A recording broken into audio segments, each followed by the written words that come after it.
The reaction to the Bland bill and of the court in Howell could not have failed to leave an impression too on the young lawyer-legislator so anxious for popularity. Wounded by the defeats of his progressive efforts on slavery, Jefferson was finally to retreat to a more conventional position.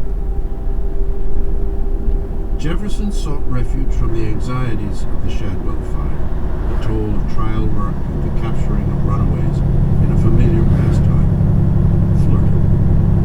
I reflect often with pleasure on the philosophical evenings I passed in Rosewell in my last visits there, Jefferson wrote in a section of a letter addressed to his friend and classmate John Page's wife. I was always fond of philosophy, even in its drier forms, but from a ruby lip it comes with charms irresistible. Writing about another friend in love, Jefferson said, I do not mean to advise him against it. On the contrary, I am become an advocate for the passion, for I too am coelo tactus. The last Latin phrase translates as struck by. Jefferson, it seemed, was also driven. Chapter 5. A world of desire and denial.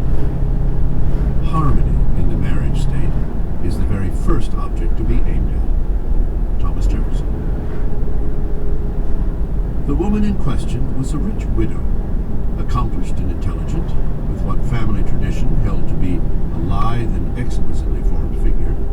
Martha Wales Skelton had been born at a plantation called The Forest in Charles City County, Virginia, in 1748. She was 5.5 years younger than Jefferson.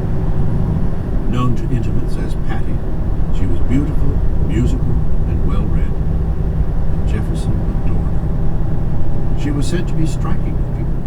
Her complexion was brilliant, her large, expressive eyes of the richest shade of hazel, her luxuriant hair of the finest tinge of auburn. Henry Randall wrote after interviewing her descendants. She was, a contemporary said, a woman of good sense and good nature.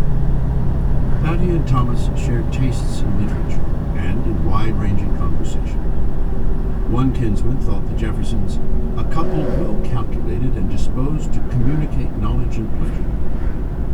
Patty taught her children and her nieces and nephews what tradition calls the beginnings of knowledge, suggesting an interest in education similar to Jefferson's. In her, Jefferson found the most congenial of companions, a woman who spoke his language. Their nights were filled with music and wine and talk of everything.